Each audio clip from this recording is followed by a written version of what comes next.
The Photo Vault.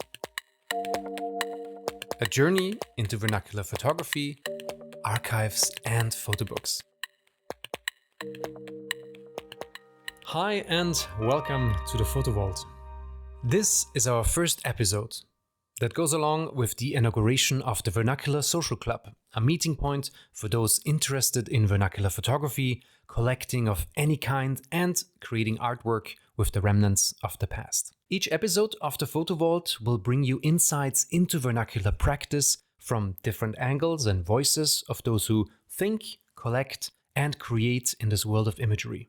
That could be artists, photographers, curators, photo book makers, printers, librarians, archivists, and those who deep down in their basement have some bizarre collection I will try and dig up. The podcast will be in English in general. In case our guests prefer to speak another language, we will make different language episodes and translate those to English in text or try AI voice generator. But more to that later on. My name is Lukas Birk. I'm one of the Vernacular Social Club founding members and deeply engaged in vernacular photography through my practice as collector, publisher, and narrative creator with the archives I curate in countries such as Afghanistan, where I worked for a long time, India, Myanmar, or my native Austria. The Vernacular Social Club is also producing a publication called REVU.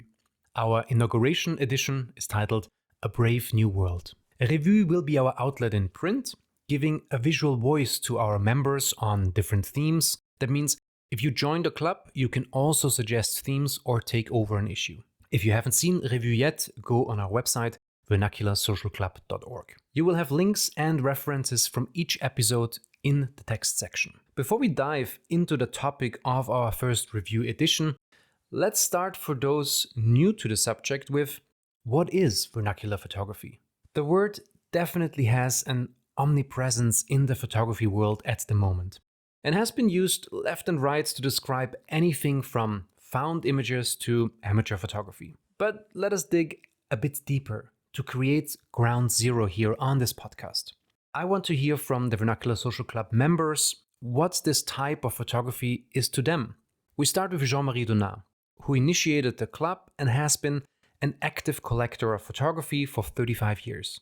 He turns his collection into publications and exhibitions, translating imagery into themes that give us a wider understanding of the social and political environments the images were taken in.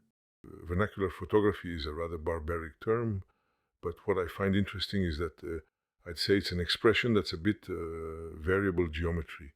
It's about non-artistic, even non-professional images, although that's not entirely true. Vernacular, the term comes from architecture.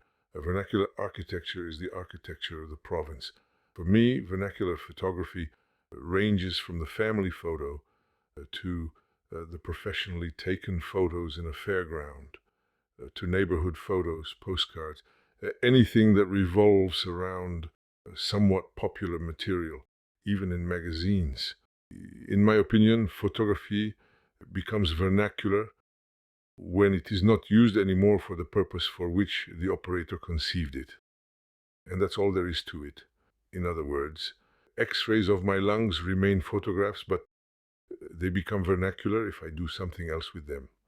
Jean-Marie, like many artists working with vernacular, delves deep into accidental aesthetics and juxtaposing of privately created imagery that forms a new narrative when you take it into a public discourse. Another distinguished voice, writer, critic, but also visual artist, Lucy Sant, who, apart from doing many other things, is a professor at Bard College in writing and photography. Vernacular photography for me, well, it shifts, of course, and it's very loose boundaries here. But generally speaking, it's photography that was made for a specific purpose that was not artistic. That's the broadest possible definition. But it does tend to imply that the photographer was not aware necessarily of the art that he or she was making, only that they were executing a job. This is subject to debate, of course, because we don't know. We lack motivation. We have no idea. They might have been great avant-gardists isolated in Nebraska in 1905. You can only make the broadest sort of sociological guesses about these creators, but the fact is that we are able to look at them in a way that is different from the circumstances in which they would first have been viewed. Both Lucy and Jean-Marie will be part of another episode of this podcast with a full-length interview.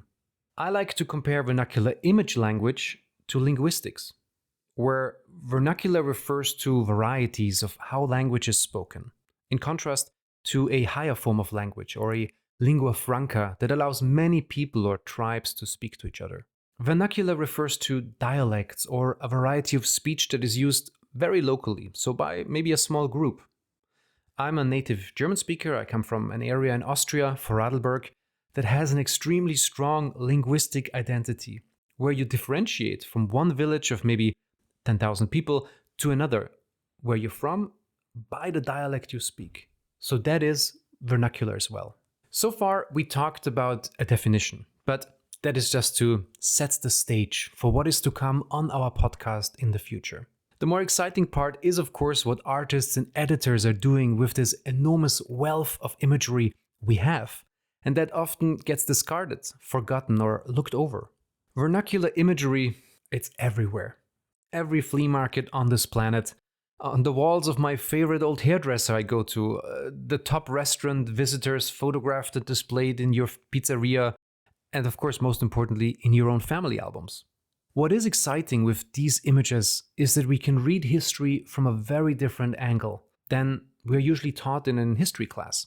It's not a power structure, top down, because usually the winners and rulers decide what is worth talking about. No, it's how history has been lived and how the world is appropriated by its citizens, and not by those who dictate the politics of it. That is always what I'm interested in, how I create books and narratives to bring out voices from people and their stories, looking at a private world that talks about society at large, not historic facts and numbers and dates. So, wherever I am in this world, you will find me at flea markets, the junkyards, the basements to be emptied, and the photo studios that feel that their archives have no value.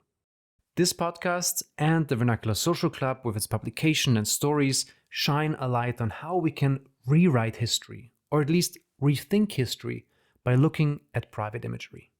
A Brave New World, that is the title of our first REVU edition, where we explore the theme of starting something that goes towards the future. A theme we can see all around us, the future prediction, the inauguration of the future through products, events, political ideas, or innovations. Looking at old newsreels gives us a pretty good example of how audiovisual media has been used to solidify a brave new world. From far and near come countless visitors. By every mode of travel, every means of transportation, they arrive to view the marvels of the greatest exposition in history. The 700-foot Trilon rises above all else, and the circling helicline that leads into the Paris Fair's exhibit Democracy is a pathway to the future. Thousands are treading to get a fascinating preview of things to come. That's a newsreel talking about the 1939 World Fair in New York, propagating the world of tomorrow. And just like old photographs, old radio and media pieces gives an excellent clue of the ideas of the past and how we see them differently today, as we're all products of our time, obviously. These kinds of officiations of events that have been used in many forms clearly also abused as political strategy, obviously. The way of coming up with something new, exciting, and innovation that has to be celebrated even before it has proven to be any good. Media plays a key role in this form of communication as an accelerator of intention. Even a validator, I would say, because if events are not mediated or commemorated, they might not exist or have no relevance to those that are not present. REVU, as a form of media that we put out, is used to give relevance to. It's a propaganda to popularize our statement and ideas, as well as those of our members. In our case, the vernacular events. It forms a manifestation of making something real. And that line of creating a fiction that manifests as real through media is of course valid to any field we can think about. So we just have to look around us. We can go into an historic context, from how religions have been formed, where an apostle might act as a medium, or political movements of the 20th and 21st century that used print and art slogan making to a new extent. In recent years, social media and the ability to communicate extremely fast to large audience at times is a scary accelerator of these kinds of ideas, countercultures, political movements, fake news, so on. But looking at more historic mythologies, the commemoration of a starting point is extremely important. This we again can identify in any religion, mythology around nation building and their leaders, as well as political movements that can be pinpointed to one event, one person, one day, and so on. After 5 years of work, the San Francisco Golden Gate Bridge is completed, the world's longest single-span suspension bridge that cost over £7 million. San Francisco's mayor cuts through the silver chain with a blow lamp, and from each end of the bridge, the motorcade speeds on to meet in the center and symbolize the completion of a great engineering achievement. Overhead, the U.S. Air Force roars. 1,000 feet below, the Navy churns the water into froth. The power and fiction of imagination towards how something started and is or was celebrated is what we concern ourselves with in REVU, A Brave New World, which is of course the title of the still incredibly valid book written by Aldous Huxley in 1932. The novel examines a futuristic society called the World State that revolves around science and efficiency. In this society, emotions and individuality are conditioned out of children at a young age, and there are no lasting relationships because everyone belongs to everyone else. Brave New World was written between the wars, at the height of an era of technological optimism in the West. Huxley picked up on such optimism and created the dystopian world of his novel so as to criticize it. Much of the anxiety that drives Brave New World can be traced to a widespread belief in technology as a futuristic remedy for problems caused by disease and war. And that definitely has an echo to today. First of all, can you detail for us what life in this brave new world which you fear so much, or what life might be like? Well, to start with, I think this kind of the dictatorship of the future, I think will be very unlike the dictatorships which we've been familiar with in the immediate past. But if you want to preserve your power indefinitely, you have to get the consent of the ruled. And this they will do partly by drugs, as I foresaw in Brave New World, partly by these new techniques of propaganda. They will do it by bypassing the sort of rational side of man and appealing to his subconscious and his deeper emotions, and so making him actually love his slavery. I mean, I think this is the danger, that actually people may be in some ways happy under the new regime. There's a link in the text part of this podcast to this interview with Aldous Huxley and a full dissemination of the book from which I read earlier. To finalize this short episode, I will give you the Vernacular Social Club president, Jean-Marie Donat, with a brief intro on what the club is. The Vernacular Social Club is of sorts an old-fashioned style club with members. It's open to all.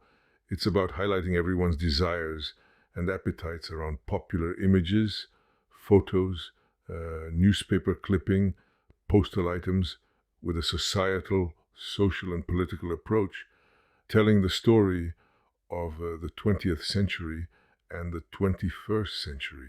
That, talking about A Brave New World, is actually not the real Jean-Marie Donat. He said this, and also the statement on vernacular photography earlier, in French, and we used an AI to synthesize his voice pattern and give the AI an English translation of what he said. It's A Brave New World. The Vernacular Social Club is a membership club. You can sign up online on our website and receive copies of REVU printed and delivered to your doorsteps, as well as special offers on books, access to future events, and a pool of like-minded vernacular interested people. This was our first short inauguration episode. Coming up, we will have interviews with curators, artists and collectors on visual culture and the importance of rethinking image memory. Until then, Lukas Birk says ciao.